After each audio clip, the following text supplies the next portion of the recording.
And welcome back. And looking at the backdrop of the MLG main stage, we've got a packed house watching this championship match here between Straight Rippin' and Triggers Down. Straight Rippin' winning the last 2 games to put them up 4-3. That last game was a nail-biter really at the end of it. A very long stalemate all game long. Neither team really willing to overextend themselves. And at the end, Snipe Down went huge. He won the game for Straight. They now have the lead in this series. And we're going into oddball on Heretic. You know how it works out. 15 minutes, the first team to 250 seconds of ball time will win. And joining us in the booth now is Walshy from Team Carbon. Walshy's switching headsets out with Farouk right now, and we're going to get this one started with Elmite Warrior from Straight Rippin'. Car 3, I need help. I need help, car 3. And red 2. And Walshy, a member of the 3rd place team here in Anaheim, Team Carbon. You guys fell just a little bit short to Straight Rippin' there, but tell me, what was it like in this tournament so far? It's kind of been a crazy event. I mean, I feel like it's first place or nothing. I'm not really content with that 3rd place. I mean, we straight up got outplayed, and it was a really tough loss to swallow. Were you surprised by Straight Rippin' at all at this event after 3-0ing them back in Dallas? Well, obviously they're gonna, like, you know, Dallas, it wasn't the normal Straight Rippin' used to, like, but there was a lot of times where we had, like, the advantage, and then we just blew it, or Straight Rippin' just turned it around. So, like, we just, like I said, we were outplayed, and, like, they were playing very well. They deserved to win. All right, Walshy, well, you got to cheer up, buddy. You got to be not too unhappy with a top 3 finish in just your 2nd event together as a team. I know you guys are going to come back even more prepared coming into our championships in Orlando. But right now we're watching the championship match between Triggers Down and Straight Rippin'. Now, Triggers Down was up 3-2 after the winner's bracket final. Straight Rippin', they come back and they win the next 2 games.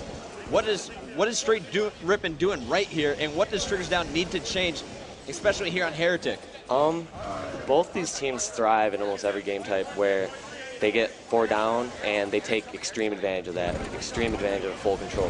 So, like, anytime, like, Straight or TD gets full control, like, your team's in trouble. If you're able to, like, at least keep it, like, 2 or 3 down, you know, even keeping one of you alive, like, never giving them that full control, like, that's really the difference maker in this game. Like, having someone like Pistol staying alive or having them die, like, that's the difference of winner or loss with these teams. And there we saw as Elmite Warrior picked up the double kill. There's the 3rd kill on Pistol, and it might have hit the 4th player as well. Yep, he dropped his stereo shields, but he's going to be finally cleaned up. We're jumping on board with Snipe Down. He's holding on to the oddball. Now, Walsh, this is a game type. It's new to the circuit for this event, and it's in here 3 times around the new map Heretic. What is the difference here between Heretic oddball in Halo 3 compared to midship oddball back in Halo 2? I'm not sure if everyone's really figured it out yet, but, like, the oddball literally blocks the opposite spawns on Halo 3. So, like, for example, whether there's guys over there or not, like, right now, since the ball's over at, closer to blue, like, if that ball gets to blue, even if no one's nearby, both teams were going to spawn at red. Both teams? Both teams, yeah. Red 1, Red 2, unless they block one of them. So, if you know, let's say TD is at Red 1 and Red 2, that's when blue team's going to get a split spawn. But, yeah. And what can we expect to see the teams do to here, knowing that situation is going to occur? I'm not sure if everyone knows it or blocks the spawns correctly every time, but, like, for example, like, when you have that ball at red 2, and, like, if you ever get all 4 down, like I said, like, which TD and Straight are so dangerous at, they're just going to trap that team at the opposite base. Like, they're just going to kill the 1 or 2 guys that end up, like, straggling out and just keep them at that base the entire game. So it almost sounds like it's an advantage if you kill all 4 to almost have one of your teammates die. Yeah, then you're initially spawning you do not get punished for dying a lot of these times, or, I mean, a lot of teams are going to get better at it, like, after, you know, practicing it, but you're gonna pay so much attention to when that other person spawns, because you know 100% for sure where they're going to spawn. So, like, for example, in 9 seconds right now, Kyle is going to spawn at red 1 or 2.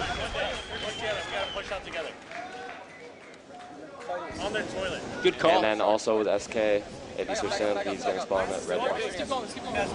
And because of that, he's all behind him. So it's almost better if you die, because you catch the other team off guard and you can ensure control. Well, yeah, like, in the other Halos, like, it's more of, like, your teammates influencing where you spawn. In this game, a lot of times, you know, certain of, like the objective will influence where the other team's spawning. So. And taking a look at the score here, we have almost a minute of ball time here for Triggers Down. Straight Ribbon opened it up with about a 25-second lead. Triggers Down coming right back, and all of the ball time for the team came from Hysteria. They just had the one attempt at the oddball, and they just were able to rotate around the map really well there.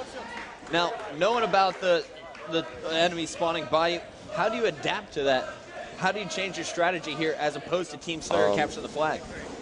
You basically plan your pushes on like when other teams, like if you have one of the, like if you're not in control and you have one of them down, you pretty much plan your push on when that person is spawning. Like if he has a little while to spawn, you just go and push and try to outrun him. Down. But if he's gonna spawn in a few seconds, like you gotta turn around, kill him, and like get those slaves at the base again before pushing out. Like you just have to.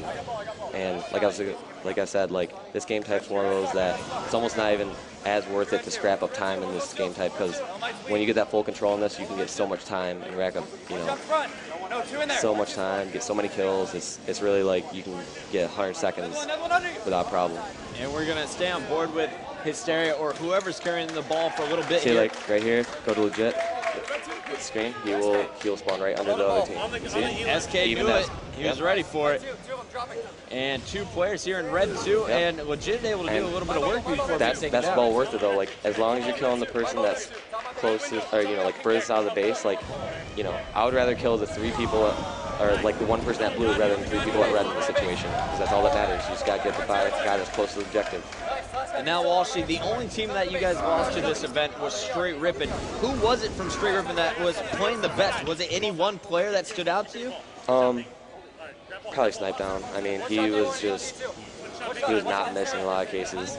I feel like if you had to choose an individual, him, but overall, like as a team, when you know they were working together, they were staying alive, and I felt like when all 4 of us died, that's when we started to lose our edge. Like any time that we had one of us alive, we were in control of the game, I felt like. And we have about 8 minutes and 30 seconds here left on this game type. But Dave, let's talk a little bit about the Anaheim event in general and just how crazy it's been.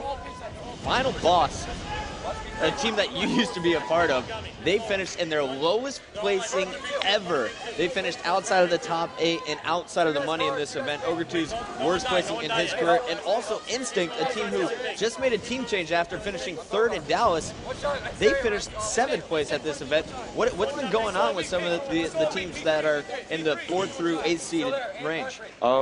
A lot of teams aren't finding like their comfortable lineup, their groove or whatever. Like if you look at, you know, like Straight Ribbon, for example, like early, I think it was 06, 05, before, you know, Elamite and Legit joined, they were placing horribly. But once they got that mix of the right players, they were comfortable with each other. They stayed together, you know, for a long time, dominated tournaments. So like I think like people are just trying to find that right exact mix, and it has to be the exact right mix. Now Dallas was Carbon's first event together with the current lineup. Did you guys consider making any team changes after that event? Absolutely not. Like I told those guys I would, you know, like I would rather have teammates that I trust. We all have open mind. You know, like we go over stuff and not just, you know, play the game how we each individually think we should. Like I said, we freaking were able to get 2nd while getting outslayed every event. Like that means, in my eyes, if you're able to go even or negative in objectives and still win them, you're playing the game right. Absolutely. Now that is just an amazing statistic. None of you guys going positive in Dallas, and he's still pulling out the 2nd place. Now that was a huge surprise to me, and I was also surprised to see you guys in Game 5 against the 9th seeded team.